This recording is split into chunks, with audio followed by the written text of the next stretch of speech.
Alhamdulillah, alhamdulillahilladzi anzalal Qur'an hudan linnas wa bayyinatin minal huda wal furqan. Asyhadu an la ilaha illallah wahdahu la syarika lah wa asyhadu anna Muhammadan abduhu la nabiyya wa la rasula ba'dah. Ramadan punya beberapa nama.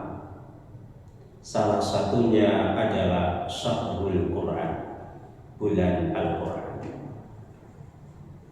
Dinamakan demikian karena di bulan suci ini Al-Quran diturunkan oleh Allah Subhanahu wa Ta'ala.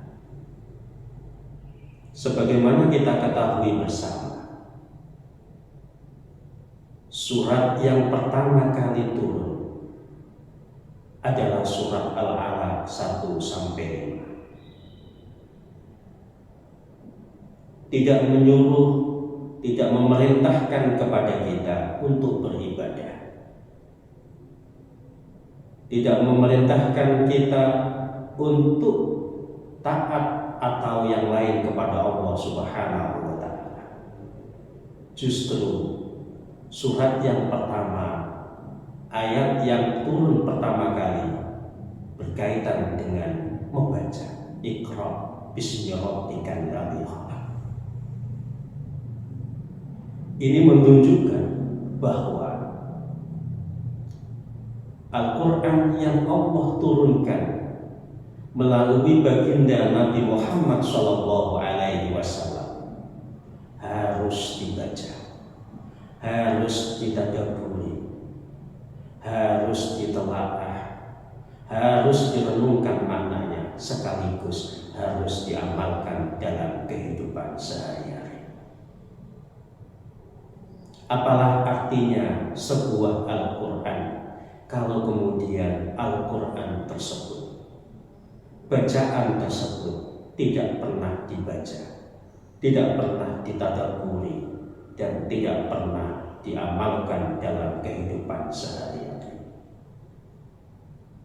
Sebuah riwayat menyebutkan bahwa kalau Al-Quran hanya tinggal rosemnya saja, tulisannya saja, itu termasuk tanda-tanda kiamat akan datang. Na'udzubillah min dzalik. Lalu bagaimana Rasulullah SAW suri tauladan kita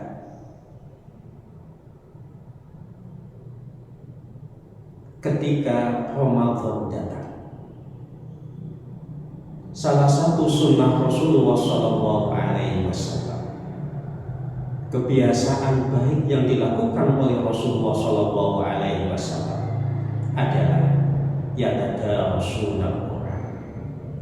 Baginda Rasulullah SAW senantiasa tadarus Al-Quran bersama malaikat Jibril alaihissalam. Ini sunnah Rasulullah SAW kepada umatnya.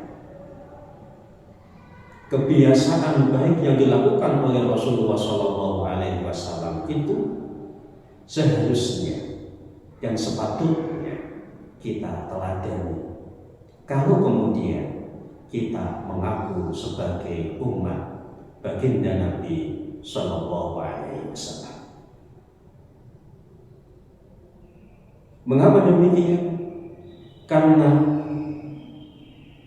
bagaimana mungkin kita mendaku sebagai umatnya baginda Nabi, tetapi sunnah-sunnah Rasulullah SAW tidak kita lakukan. Tadarus Nabi SAW tidak menjadi sebuah uswah bagi kita. Bagaimana mungkin kita mengaku sebagai umatnya? Bahkan di dalam Al-Quran juga disebutkan bahwa waqala Rasul ya Rabbi inna qaumi ittakhadhu hadzal Qur'ana mahjura. Dan Rasul berkata, ya Rabbi inna qaumi ittakhadhu hadzal Qur'ana mahjura.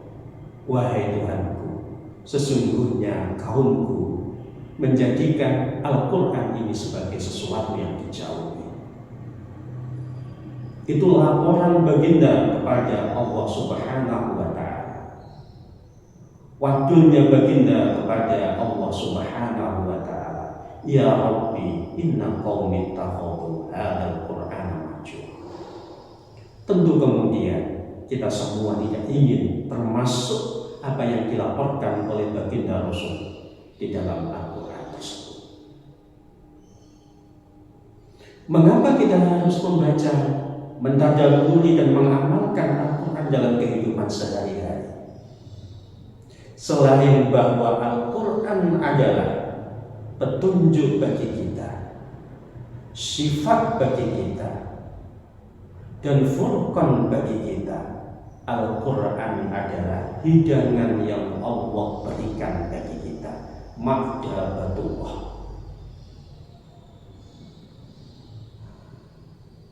Hidangan yang Allah berikan bagi kita, makanan yang Allah berikan bagi kita, agar jiwa kita sehat, agar jiwa kita sentosa, agar hati kita tazkiyatun nafs, bersih.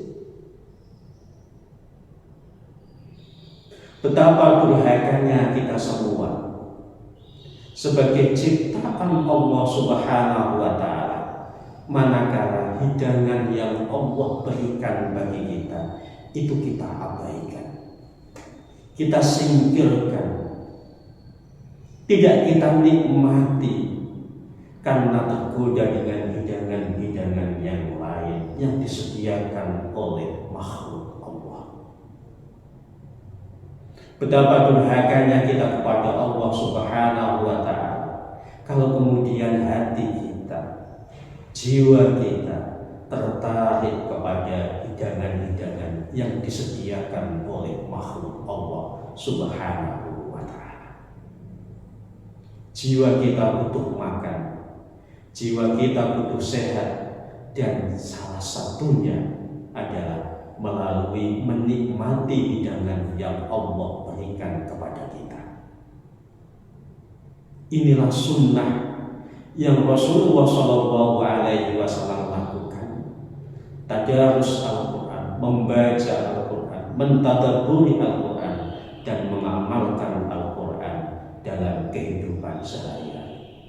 Dengan demikian, nuzulul Quran, turunnya Al-Quran, menjadi rahmat bagi kita, menjadi hudan bagi kita, menjadi syifa obat bagi jiwa-jiwa kita, sekaligus kita menikmati hidangan yang Allah berikan bagi kita.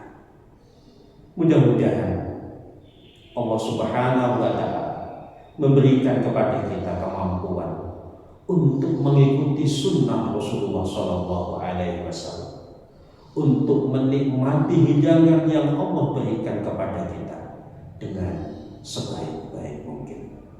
Wassalamualaikum warahmatullahi wabarakatuh.